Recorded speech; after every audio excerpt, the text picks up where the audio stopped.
ప్రేక్షకులకి నమస్కారం. గోపురానికి స్వాగతం.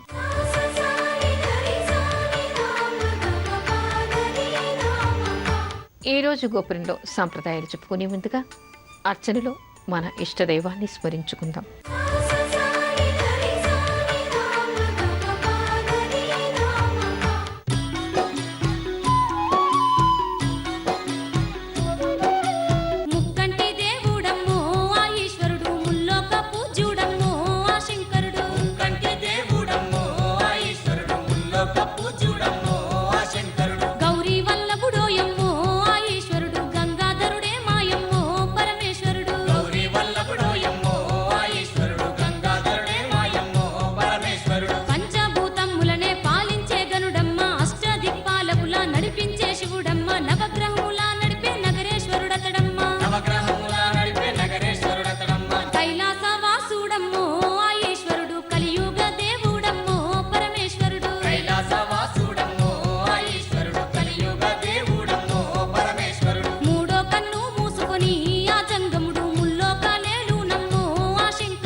శ్రావణ మాస విశిష్టత ఏమిటి? మనకి శ్రావణ మాసము అంటేనే ఇంగ్లీష్ నెలలకి మనకి ప్రామాణికత లేదు, శాస్త్రీయత లేదు. కానీ మనకి తెలుగు మాసాలకి ప్రామాణికత ఉంది. ఈ మాసానికి శ్రావణ మాసం అని పేరు రావడానికి ఈ మాసంలో వచ్చేటువంటి పౌర్ణిమ రోజు చంద్రుడు శ్రవణ నక్షత్రంలో ఉంటాడు కాబట్టి ఈ మాసానికి శ్రావణ మాసము అనేటువంటి పేరు. అయితే శ్రావణ మాసంలో ఉండేటువంటి విశిష్టత ఏమిటి?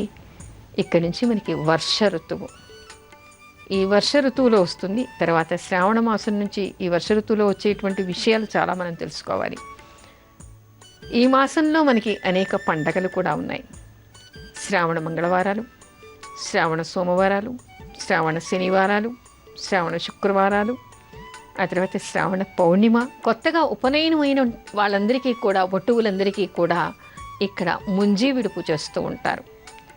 ఆ తర్వాత జంధ్యాలు మార్చుకోవడానికి, రాఖీలు కట్టుకోవడానికి ప్రత్యేకమైనటువంటి పండుగగా మనం ఈ శ్రావణ పౌర్ణిమ చేసుకుంటూ ఉంటాం. అంతేకాకుండా కృష్ణాష్టమి మనకి అత్యంత ముఖ్యమైనటువంటి పండుగ ఈ మాసంలోనే వస్తుంది.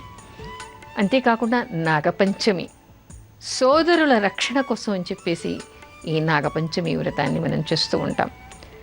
అయితే మామూలుగా ఏమిటంటే మనకి చైత్రమాసం రాగానే ఒక్కొక్క తిథి రోజు, చైత్రపాడ్యమి నుంచి పౌర్ణిమ వరకు కూడా దమనం అనేటువంటి పత్రితో దేవతలకి ఒక్కొక్క తిథి రోజు ఒక్కొక్క రూపంలో దేవతకి పూజ చేయాలి అనేటువంటి నియమాలు ఏ విధంగా ఉన్నాయో శ్రావణ మాసంలో మరో ప్రత్యేకత కనపడుతోంది. అదేమిటంటే దేవతా విగ్రహాలకి దేవాలయాల్లో ముఖ్యంగా ఈ శ్రావణ మాసంలో పాడ్యమి నుంచి ఈ మాసం మొత్తం వరకు కూడా ఒక్కొక్క రోజు ఒక్కొక్క దేవతకి పవిత్రారోపణం చెయ్యాలి అనేటువంటి విషయం కనపడుతోంది.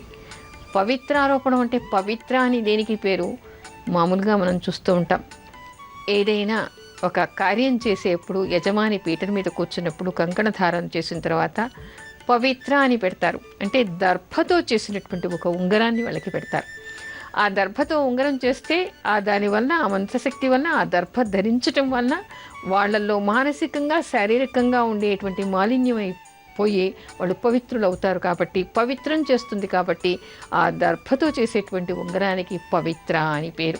అయితే దర్భతో చేసేటువంటి ఉంగరమే కాదు, ఇక్కడ ఉండేటువంటి ప్రత్యేకత ఏమిటంటే దేవతల విగ్రహాలకి ఇక్కడ మనకి 3 వరుసలు, 9 వరుసలు, 15 వరుసలు ఇలా రకరకాలుగా దానికి నియమాలు ఉన్నాయి. ఆ దేవతలకి, ఆ విగ్రహాలకి పాదాల వరకు వచ్చే వరకు, కొన్ని చోట్ల నాభికి వచ్చే వరకు, అంటే నాభి వరకు ఉండేలాగా దానికి కొన్ని ముళ్ళు ప్రత్యేకంగా దానికి గ్రంథులు వేసి ఆ పవిత్రారోపణం చేయాలి అనేటువంటి విషయం కనపడుతోంది. అంటే దేవతా విగ్రహాలకి పాడ్యమి నుంచి మొదలుకొని పాడ్యమి రోజు ఒక విగ్రహానికి అంటే ఒక దేవతకి, ఆ తర్వాత విదియ రోజు ఒక దేవతకి, తదియ రోజు అమ్మవారికి, చవితి రోజు గణపతికి, ఇలా ఒక్కొక్క తిథి ప్రత్యేకంగా ఒక రూపానికి మనం చెప్పుకున్నట్టుగానే దేవాలయాల్లో దేవతలకి, దేవతా విగ్రహాలకి పవిత్రారోపణం చేయాలి అనేటువంటి విషయం మనకి కనపడుతోంది. అయితే దర్భతోనే ఇది 4 వరుసలు, 9 వరుసలు, 11 వరుసలు, 108 వరుసలు ఇలా రకరకాలుగా ఉన్నాయి. దానికి అన్ని ముళ్ళుని గ్రంథులు అంటారు, అవి వేసి వాటిని విగ్రహాలకి తొడగాలిట, విగ్రహాలకి వేయాలిట. ఈ నెల మొత్తం కూడా అవి వేసి పూజ చేయాలి అనేటువంటి నియమాలు కనపడుతూ ఉన్నాయి. దేవతా విగ్రహాలకి పవిత్రారోపణం ఎందుకు చేయాలి, దానిలో ఉండేటువంటి అంతరార్థం ఏమిటి అనేటువంటి విషయాన్ని కూడా మనం తెలుసుకోవాలి.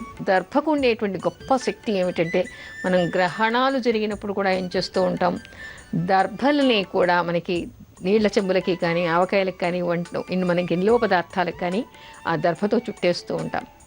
అంటే గ్రహణం వలన వచ్చేటువంటి ఆ కిరణాలు వీటి మీద పడి ఈ వస్తువులు పాడైపోకుండా ఉండడం కోసం భద్రంగా కాపాడతాయి. కాబట్టి ఆ దర్భల్ని మనం ఆ పాత్రలకి చుట్టి పెట్టుకుంటూ ఉంటాం అన్నమాట. అంటే ఎలాంటి వస్తువుని కూడా పాడు కాకుండా, అంటే ఇక్కడ ఏమిటి, మనకి క్రిమికీటకాలు లోపలికి రాకుండా, ఏది కూడా మాలిన్యం దగ్గరికి రాకుండా పవిత్రంగా శుచిగా కాపాడగలిగేటువంటి శక్తి దర్భలకి ఉందిట. అందుకని ఆ దర్భలతో అల్లినటువంటి మాలలని పవిత్రారోపణం అని చెప్పేసి విగ్రహాలకి తొడగాలి అనేటువంటి విషయం కనపడుతోంది. విగ్రహాలకి ఎందుకు, విగ్రహమే పవిత్రమైనటువంటిది కదా, ఆ విగ్రహంలోనే శక్తి ఉంది కదా, ఆ విగ్రహాన్నే మనం భగవంతుడిగా తలుస్తున్నాం కదా, పైగా భగవంతుడికి మాలిన్యం పోవడం కోసం అని చెప్పేసి పవిత్రారోపణం మనం ఎందుకు చేయాలి అనేటువంటి సందేహాలు కూడా, ధర్మ సందేహాలు చాలామంది కలగవచ్చు. ఇక్కడ ఏమిటంటే, దేవతా విగ్రహం పవిత్రమైనటువంటిదే, అందులో ఉండేటువంటి భగవంతుడు పవిత్రమైన వాడే. కానీ ఆ చుట్టుపక్కల ఉండేటువంటి వాతావరణాన్ని మనం పవిత్రం చేసుకోవాలి. తర్వాత మనలో ఉండేటువంటి మాలిన్యం పోవాలి అని ప్రార్థన చేస్తూ భగవంతుడికి పవిత్రారోపణ చేయాలి.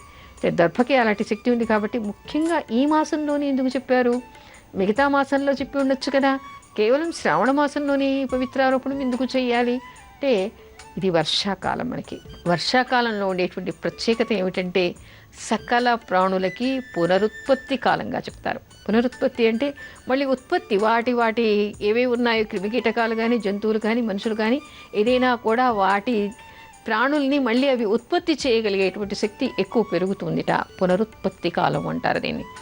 అయితే ఏమిటి, మనకి ఇప్పుడు వర్షాకాలంలో నీళ్ల మార్పిడి వస్తూ ఉంటుంది. తర్వాత మనం దేవాలయాల్లోకి పత్రాలు, పత్రి, పుష్పము ఇలాంటివన్నీ కూడా తెస్తాం, నీళ్లు తెస్తాం. కొత్త నీరంతా కూడా ఇప్పుడు మనకి ప్రవాహంలో వచ్చేస్తూ ఉంటుంది. ఆ కొత్త నీరంతా కూడా తెచ్చి మనం వాడుతూ ఉంటాం, అక్కడ పరిసరాలు కడుగుతూ ఉంటాం. తేమ ఎక్కడ ఉంటే అక్కడ క్రిమికీటకాలు వచ్చేటువంటి అవకాశం ఏర్పడుతుంది. తెచ్చినటువంటి పువ్వుల్లో పురుగులు ఉంటూ ఉంటాయి. ఫలాలు, మన ఆ వాతావరణం అంతా కూడా కొంత మనకి క్రిమికీటకాలతో నిండిపోయి ఉంటుంది. కాబట్టి దేవాలయాల్లో దేవతలకి ఈ పవిత్రారోపణం చేయటం వలన, ఆసక్తి వలన అక్కడ ఉండేటువంటి క్రిమికీటకాలన్నీ కూడా నశించిపోయేటువంటిది, అక్కడ ఉండేటువంటి పవిత్రతను కాపాడగలిగేటువంటి శక్తి వాటికి ఉంటుంది. కాబట్టి మనము ఆ వాతావరణాన్ని శుచిగా ఉంచుకోవడం కోసం అని చెప్పేసి దేవతలకి పవిత్రారోపణం చేయాలి అనేటువంటి నియమాలు కనపడుతూ ఉన్నాయి. అందుకని అందరూ కూడా దేవాలయాల్లో పవిత్రారోపణం చేయడం. ముఖ్యంగా ఈ మాసంలో ఉండేటువంటి మరో ప్రత్యేకత ఏంటంటే, ఇక్కడ సింబి ధాన్యాలు తినాలి అనేటువంటి విశేషం కనపడుతోంది. సింబి ధాన్యాలు అంటే నానపెట్టినవి. మనం ఈ రోజుల్లో అందరూ కూడా అన్ని వేళలా కూడా మొలకెత్తిన ధాన్యాలు తింటూ ఉన్నారు, స్ప్రౌట్స్ అంటూ ఉన్నాం. అలా మొలకెత్తినటువంటి ధాన్యాలు ఈ మాసంలో విశేషంగా తినాలిట. అందుకని మనకి శ్రావణ మాసంలో మంగళవారాలేమో శనగలు, పెసలు, శుక్రవారం కూడా మనకి శనగలు నానపోసి మొలకెత్తిన తర్వాత వాయినాలుగా ఇస్తూ ఉంటాం. తాంబూలంతో పాటు వాయినాలుగా ఈ స్ప్రౌట్స్ని మనం శనగల్ని, పెసల్ని, మొలకెత్తిని పంచుతూ ఉంటాం. అంటే ఇక్కడ ఏమిటంటే, మనం తినడమే కాకుండా మన భారతీయ సంస్కృతిలో ఒక సందర్భం చెప్పుకొని, ఒక సాంప్రదాయం చెప్పుకొని, భగవంతుడిగా భావించి ఎదుటి వాళ్ళకి కూడా పంచడం అనేటువంటిది మన సాంప్రదాయం. ఈ విధంగా మనం వీటిని ఈ మాసంలో తినటం వల్ల మనకి శక్తి పెరుగుతుంది. ఎందుకంటే క్రిమికీటకాలు కూడా పెరగటం వల్ల, ఆ నీళ్ల వల్ల కానీ, ఆ గాలి వల్ల కానీ, వాతావరణం వల్ల కానీ చాలామంది రోగాలు పడుతూ ఉంటారు. వర్షాకాలం రాగానే అనేక రోగాలు వచ్చేస్తూ ఉంటాయి. అయితే వాటిని తట్టుకునేటువంటి శక్తి కావాలి అంటే ఇలాంటి ధాన్యాన్ని తినాలి అని వైద్యం కూడా మనకి అదే చెప్తోంది. అందుకని ఇక్కడ ఈ కాలంలో తప్పకుండా ప్రతి ఒక్కళ్ళు కూడా మొలకెత్తినటువంటి ధాన్యాన్ని తినాలి అని చెప్పేసి మనకి ఆయుర్వేద శాస్త్రం చెప్తోంది. అదేవిధంగా పురాణాలు కూడా చెప్తూ ఉన్నాయి. ఆధ్యాత్మికంగా చూసుకున్నాను లేదా వైద్యపరంగా చూసుకున్నాను కూడా ఈ మాసంలో మనకి అనేక ప్రత్యేకతలు కనిపిస్తూ ఉన్నాయి. ముఖ్యంగా శ్రావణ మాసం వచ్చిందంటే శ్రావణ లక్ష్మి వచ్చింది అంటూ ఉంటారు. శ్రావణ లక్ష్మి రావడం ఏమిటి? మహాలక్ష్మి వ్రతం. మనం శుక్రవారాలన్నీ కూడా మహాలక్ష్మి వ్రతాన్ని చేస్తాం, మంగళవారాలు గౌరీ వ్రతం చేస్తాం. ఒకవైపు చిరుచినుకులు పడుతూ ఉంటాయి. చక్కగా ఆడపిల్లలందరూ చక్కగా అలంకరించుకుని, పట్టు చీరలు కట్టుకుని, కాళ్ళ నిండా పారాణి పెట్టుకుని, పసుపు పూసుకుని, చేతులకి గోరింటాకు పెట్టుకుని, కొత్త నగలు వేసుకుని, తల్లో పువ్వులు పెట్టుకుని, చక్కని అలంకరణతో అందరూ కూడా వాయనాలు పట్టుకుని అటు ఇటు తిరుగుతూ ఉంటారు. అందరికీ తాంబూలాలు ఇవ్వడానికి తిరుగుతూ ఉంటారు. ఎవరింట్లో చూసినా, ఏ రోజు చూసినా ఇంచుమించుగా నిత్యం ఏదో ఒక పండగ ఉంటూనే ఉంటుంది. అలా ఇంట్లో పిండి వంటలు చేసుకోవడం, పండగలు చేసుకోవడం, సందడిగా నలుగురు రావడం, నలుగురు వెళ్ళటం, ఎక్కడికి వెళ్ళినా కూడా మనకి పండగ వాతావరణం కనిపిస్తూ ఉంటుంది. ఆనందం వెల్లివిరుస్తూ ఉంటుంది. శుభాయమానంగా ఈ మాసం అంతా కనిపిస్తూ ఉంటుంది. ఈ మాసానికి ఉండేటువంటి ప్రత్యేకత అంత గొప్పది. అందులో ముఖ్యంగా శ్రీకృష్ణుడి గురించి పూజ చేసుకోవడానికి విశేషమైనటువంటి మాసం నాగపంచమి. సోదరుల రక్షణ కోసం అని చెప్పేసి ఈ మాసంలో నాగపంచమి వ్రతం చేయాలి అంటారు. ఈ మాసంలోనే సోదరిని రక్షించాలి అని చెప్పేసి అందరూ కూడా తోరబంధం కట్టుకోవడం, అంటే రాఖీ కట్టుకోవడానికి కూడా ఇది ప్రత్యేకమైనటువంటి మాసం. ఉపనయనాలు అయినటువంటి ప్రతి వ్యక్తి కూడా జంధ్యాలు మార్చుకోవడానికి ప్రత్యేకమైనటువంటి పౌర్ణిమ ఈ మాసంలోనే వస్తుంది. ఎన్ని ప్రత్యేకతలు ఈ మాసంలో ఉన్నాయో. అందుకని శ్రావణలక్ష్మి తిరుగుతూ ఉంటుందంటారు. శ్రావణలక్ష్మి ఇంటికి వస్తుంది అంటారు. ఏ ఇంట్లో చూసినా పండగ వాతావరణం వెల్లి విరుస్తూ ఉంటుంది. అందుకని మనకి ఆనందాన్ని తెచ్చిపెట్టేటువంటి మాసం ఈ శ్రావణ మాసం. శ్రావణ సోమవార వ్రతం ఏ విధంగా చేయాలి? చాలామందికి తెలిసినటువంటి విషయం ఏమిటంటే, సోమవారాలు కార్తీక మాసంలో చాలామంది ఉపవసిస్తూ ఉంటారు. ఎప్పుడూ చేయనటువంటి వాళ్ళు కూడా కార్తీక మాసం వచ్చిందంటే 4 సోమవారాలు కూడా ప్రదోష వ్రతం చేస్తూ ఉంటారు, నక్తం ఉంటూ ఉంటారు. అంటే సాయంత్రం వరకు ఉపవసించి శివుడికి ఏదో అభిషేకాలు లాంటివి చేసుకుని, ఎవరికైనా భోజనం పెట్టి కార్తీక సోమవారం రోజు వ్రతం చేస్తూ ఉంటారు. కానీ మనకి పురాణాల్లో కనిపించేటువంటి విషయం ఏమిటంటే, ముఖ్యంగా మనకి శివపురాణంలో కూడా కనిపించేటువంటి విషయం, సోమవారం అనేటువంటిది ప్రతి సోమవారం శివుడి కోసం ప్రత్యేకమైనటువంటి వారంగా చెప్తారు. అలా కాకుండా శ్రావణ మాసంలో కూడా మనకి ఈ వచ్చేటువంటి సోమవారాలు, కార్తీక సోమవారాలకి ఎలాంటి ప్రత్యేకత విశిష్టత ఉందో, శ్రావణ మాసంలో వచ్చేటువంటి సోమవారాలకు కూడా అలాంటి విశిష్టత ఉంది. మనకి ఉత్తర భారతదేశానికి వెళ్తే కార్తీక మాసంలో ఎలా చేస్తారో అదేవిధంగా శ్రావణ మాసంలో కూడా సోమవార వ్రతం, శివుడికి అభిషేకాలు చేస్తూ ఉంటారు. మొత్తం శ్రావణ మాసం కూడా నెల రోజులు నక్తం ఉండి, నెల రోజులు కూడా అంటే కార్తీక మాసంలో మనం నక్తం ఉంటూ ఉంటాం. అంటే కార్తీక మాసం మొత్తం కూడా కొంతమంది పాడ్యమి నుంచి అమావాస్య వరకు ఒంటిపూట భోజనం చేస్తారు. రాత్రిపూట నక్షత్ర దర్శనం అయిన తర్వాత, శివుడి దర్శనం అయిన తర్వాత మాత్రమే భోజనం చేసి నక్తవ్రతం చేస్తూ ఉంటారు. ఆ విధంగా శ్రావణ మాసం కూడా చేస్తారు చాలామంది. అయితే మొత్తం మాసం చేయలేకపోయినా శ్రావణ సోమవారాలు అంటే కార్తీక సోమవారాలు అందరూ దక్షిణాదిన ఏ విధంగా చేస్తారో, ఉత్తరాదిన మనకి ఉత్తర తెలంగాణలోను, కర్ణాటకలోను, మహారాష్ట్రలోను, ఉత్తరప్రదేశ్లోను, కాశీక్షేత్రంలో చాలా చోట్ల కూడా మనకి కనిపించేటువంటి విషయం ఏంటంటే, శ్రావణ మాసంలో సోమవారాలు కూడా కార్తీక సోమవారంలాగానే నక్తం వ్రతం చేస్తూ ఉంటారు. శివుడికి అభిషేకాలు చేస్తూ ఉంటారు. శివుడికి పూజలు, అర్చనలు చేస్తుంటారు. బిల్వార్చనలు చేస్తూ ఉంటారు. సహస్రలింగార్చనలు చేస్తూ ఉంటారు.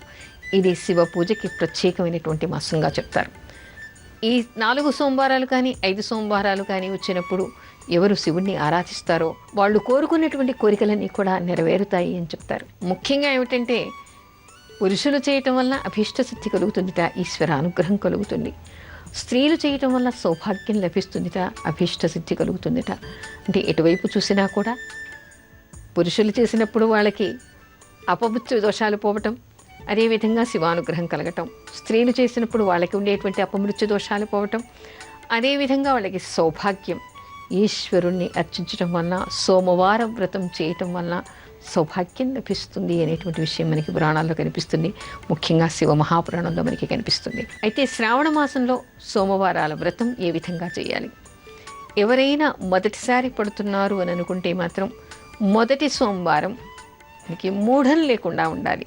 అంటే గురుమౌఢ్యం కానీ శుక్రమౌఢ్యం కానీ లేకుండా చూసి, వాళ్ళకి తారాబలం చూసుకుని, వర్జ సమయంలో కాకుండా మంచి సమయంలో వాళ్ళు సంకల్పం చేసుకుని ఈశ్వరుడికి మొక్కుకుని నేను ఈ వ్రతం చేస్తున్నానని వాళ్ళ అభిష్టాన్ని చెప్పుకుని ఆ ఉపవాసాన్ని వాడు ప్రారంభం చేయాలి. ఉదయమే వీలైతే నదీ స్నానం చేయటం, లేదా బావి నీళ్ళతో చేయటం, లేదా యథావిధిగా వాళ్ళు గంగని తలుచుకుని ఇంట్లో అయినా స్నానం చేయవచ్చు. అభ్యంగన స్నానం ఎట్టి పరిస్థితిలో కూడా చేయకూడదు సోమవారం రోజు. శివాలయంలో దీపాన్ని ఆర్పినంత దోషం వస్తుందిట. అందుకని అభ్యంగన స్నానం చేయకూడదు, తల స్నానం చేయవచ్చు. తల స్నానం చేసి పరిశుభ్రమైన తర్వాత దేవుడికి దీపారాధన చేసి నిత్య పూజలు చేసుకుని సంకల్పం చేసుకుని ఆ రోజు ఉపవసించాలి. ఎప్పటిదాకా? సాయంత్రం దాకా. ప్రదోషకాలం అంటే సాయంత్రం సూర్య అస్తమయ సమయం దాకా వాళ్ళు ఏమీ తినకుండా ఉండాలి. మరియు ఉండలేనటువంటి వాళ్ళైతే పండు, ఫలము, పాలు లాంటివి తీసుకోవచ్చు, కానీ టిఫిన్లు లాంటివి మాత్రం పనికిరావు. సాయంత్రం వరకు ఉండి సాయంత్రం అయిన తర్వాత శివ దర్శనం చేసుకొని శివాలయానికి వెళ్ళి శివుడికి ఎదురుగా దీపారాధన చేసి 11 ప్రదక్షిణలు, చండీ ప్రదక్షిణలు చేసి, అంటే సోమసూత్రం దాటకుండా ప్రదక్షిణలు చేసి అర్చన కానీ అభిషేకం కానీ ఏదో వాళ్ళకి యథావిధిగా శక్తి అనుసారం పూజన చేసుకొని ఆ తర్వాత ఎవరైనా బ్రాహ్మడికి భోజనం కానీ లేదా వాళ్ళు వండుకోవడానికి సామాగ్రి లాంటివైనా ఇచ్చి ఆ తర్వాత ఇంటికి వచ్చి భోజనం చేయాలి. గుడికి వెళ్ళేటువంటి అవకాశం లేనటువంటి వాళ్ళు లేదా రాత్రి లేటుగా వస్తామండి, మేము ప్రదోషకాలానికి ఇంట్లో ఉండము అనేటువంటి వాళ్ళు కూడా మనకి చాలామంది కనిపిస్తూ ఉన్నారు. అంటే ఈ రోజుల్లో ఉండేటువంటి ఉద్యోగ ధర్మాన్ని అనుసరించి కొంతమంది ప్రదోషకాలానికి ఇంటికి చేరలేకపోతున్నారు, కానీ తాపత్రయపడుతున్నారు. మేము ఈ పూజ ఏ విధంగా చేయాలి, మాకు చేసేటువంటి అవకాశం లేదు కదా అని బాధపడే వాళ్ళు కూడా కనిపిస్తారు. ఉపవాసం చేయండి. ప్రదోషకాలంలో మీరు ఎక్కడ ఉన్నా, ఆఫీస్లో ఉన్నా లేదా దారిలో ఉన్నా, ప్రయాణంలో ఉన్నా, ఒక క్షణం ఎక్కడైనా ఆగి మానసికంగా ఈశ్వరుడికి దీపారాధన చేసుకోండి, ఈశ్వరుణ్ణి స్మరించుకోండి. మానసికంగానే శివలింగం మీద ఒక బిల్వ పెట్టుకున్నట్టుగా భావన చేయండి.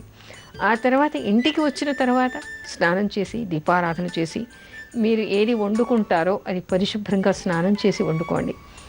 మాంసం కానీ, ఉల్లిపాయలు కానీ, వెల్లిపాయలు కానీ అలాంటివన్నీ వంటలో ఉండకూడదు. మనం మామూలుగా పండగల రోజు దేవుడికి నివేదన చేయడానికి ఏ విధంగా సాత్విక ఆహారం చేస్తామో అలాంటి ఆహారాన్ని నివేదన చేయడానికి వంట చేసి దేవుడికి నివేదన చేసి హారతిచ్చి పత్రమో పుష్పమో, ముఖ్యంగా వీలైతే బిల్వపత్రిని పెట్టి ఆ తర్వాత దేవుడికి నివేదన చేసి హారతిచ్చి అప్పుడు భోజనం చేయండి.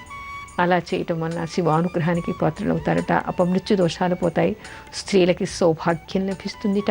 అందుకని ఇది అత్యంత విశిష్టమైనటువంటి వ్రతంగా చెప్తారు. కానీ సోమవారం కార్తీక మాసంలో చేస్తే ఎలాంటి ఫలితం వస్తుందో శ్రావణ మాసంలో సోమవారాలు చేసినా కూడా అలాంటి ఫలితమే వస్తుందిట. అందుకని ఈ మాసంలో వచ్చేటువంటి 4 సోమవారాలు కానీ 5 సోమవారాలు కానీ అందరూ ఈ వ్రతాన్ని చేయవచ్చు. ఎవరు చేసినా ఈశ్వరానుగ్రహానికి వాళ్ళు పాత్రలవుతారు. అయితే ఇక్కడ మరొక విషయం, ఎవరైనా కొత్తగా శ్రావణ మాసంలో నక్తం ఉండాలి అని అనుకున్నా లేదా శ్రావణ మాసంలో వచ్చేటువంటి సోమవారాలన్నీ కూడా వ్రతం చెయ్యాలి అనుకున్నా కూడా ఒక విషయం గమనించాలి. మూఢం ఉంది కాబట్టి ఈసారి శ్రావణ మాసంలో నక్త వ్రతం చెయ్యాలి అనుకునే వాళ్ళకి కానీ లేదా మొదటి సోమవారం కానీ మూఢం ఉంది కాబట్టి పనికిరాదు. అయితే మొత్తం ఉపవాసం చేయడానికి ఇబ్బంది ఏం లేదు. ఇదివరకు సోమవారం వ్రతం చేసిన వాళ్ళైతే అది కంటిన్యూ చేయొచ్చు. ఇదివరకు శ్రావణ మాసంలో కానీ కార్తీక మాసంలో కానీ చేసిన వాళ్ళైతే చేయవచ్చు. మొట్టమొదటిసారిగా ఇదివరకు సోమవారం వ్రతం చేయలేదు అనుకునేటువంటి వాళ్ళు మాత్రం ఈసారి మూఢంలో ప్రారంభించకండి. మూఢం అయిపోయిన తర్వాత ఉండేటువంటి సోమవారాలు చేయొచ్చు. తర్వాత ఎవరైనా ఈ మాసం అంతా నక్తం ఉండాలి అనుకున్నా కూడా మొదట ప్రారంభించే వాళ్ళు మాత్రం ఈసారి చేయకండి. ఎందుకంటే మూఢంలోనే ఈ మాసం ప్రారంభం అవుతోంది. మనకి 7వ తారీఖు రోజు మూఢం పోతోంది కాబట్టి 7వ తారీఖు ముందు వచ్చేటువంటి ప్రారంభాలేవి కూడా చేయకండి. అంటే నక్తవ్రతం శ్రావణ మాసంలో చెయ్యాలని పాడ్యం నుంచి ప్రారంభించాలి అనుకునేటువంటి వాళ్ళు కానీ శ్రావణ మంగళవారం చేయాలి అని కొత్తగా నోములు పట్టేటువంటి వాళ్ళు కానీ ఇప్పుడు ప్రారంభించకూడదు. అందుకని తర్వాత భానుసప్తమి ఉంది. భానుసప్తమి రోజు పూజ చేయాలి అనుకునేటువంటి వాళ్ళందరూ కూడా 3వ తారీఖు వరకు భానుసప్తమి వచ్చింది. ఈ 3వ తారీఖు కొత్తగా ప్రారంభించే వాళ్ళెవరూ కూడా ఈ శ్రావణ మాసంలో 7వ తారీఖు లోపల కొత్తగా ప్రారంభించేవన్నీ కూడా ప్రారంభించకుండా ఆ తర్వాత ప్రారంభిస్తే చాలా మంచిది. అంటే ఏ కొత్త వ్రతాలు కూడా మూఢంలో ప్రారంభించకూడదు అని మనకి శాస్త్రం చెప్తోంది. అయితే శివారాధనకి ఇదివరకే మీరు శివారాధన చేస్తున్నారు కాబట్టి గుడికి వెళ్ళటం మానేయాలా, గుడికి వెళ్ళకూడదా అనేటువంటి సందేహాలు అక్కర్లేదు. గుడికి ఎప్పుడూ వెళ్ళొచ్చు. శివాలయానికి వెళ్ళటం, శివుడికి అర్చనాభిషేకాలు చేయించుకోవడం బ్రాహ్మడి చేత, అవన్నీ మీరు ఈ మూఢంలో కూడా చేయించుకోవచ్చు. ఎందుకంటే ఇదివరకు ఎన్నోసార్లు మీరు శివుడికి అభిషేకం చేయించుకుని ఉంటారు. అందుకని ఇప్పుడు కూడా చేయించుకోవడంలో దోషం ఏం లేదు. నక్తవ్రతం అనేటువంటిది కొత్తగా ప్రారంభించేటువంటి వాళ్ళకి మాత్రమే ఆ వ్రతంగా ఇది చేయటానికి వీల్లేదు. తర్వాత వచ్చేటువంటి వారాలు ఆ మిగతా వారాలన్నీ కూడా మీరు నక్తవ్రతం చేయడానికి దోషమేమీ లేదు. నెల మొత్తం చేయలేదు కదా, ఈసారికి పనికిరాదు అనుకునే అవకాశం ఏమీ లేదు. తర్వాత వారాలు కూడా చేసిన దోషం లేదు. అందుకని 7వ తారీఖు లోపల కొత్తగా మొట్టమొదటిసారిగా ప్రారంభిస్తున్నామని వేటిని అనుకుంటారో అవి మాత్రం 7వ తారీఖు లోపల ప్రారంభించకండి. ఆ తర్వాత చేయవచ్చు. దానివల్ల దోషమేమీ లేదు. ఈశ్వరానుగ్రహం కలుగుతుంది. ఈ సోమవారం వ్రతం చేయటం వల్ల, శ్రావణ మాసంలో ముఖ్యంగా శ్రావణ సోమవారాలు చేయటం వల్ల విశేషమైనటువంటి ఫలితం లభిస్తుందని తెలుసుకోవాలి.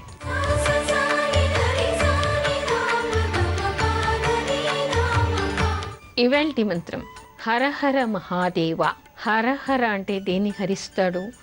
మనకుండేటువంటి దోషాలని, మనకుండేటువంటి కల్మషాలని, మనకుండేటువంటి పాపాలని పరిహారం చేసేటువంటి వాడు ఈశ్వరుడు. అందుకని హరహర మహాదేవ అనేటువంటి నామాన్ని ఎవరు జపిస్తుంటారో వాళ్లకు ఉండేటువంటి పాపాలన్నీ హరించిపోతాయి అని తెలుసుకోవాలి. ముఖ్యంగా ఈ శ్రావణ మాసం మొత్తం లేదా కనీసం సోమవారాలు ఆ రోజంతా కూడా ఉపవాస వ్రతం చేసి హరహర మహాదేవ హరహర మహాదేవ అనుకుంటూ ఉండండి. ఆ సోమవారం వ్రతం చేయటం వల్ల, ఈ నామ జపం చేయటం వల్ల సకల దోషాలు హరించిపోతాయి.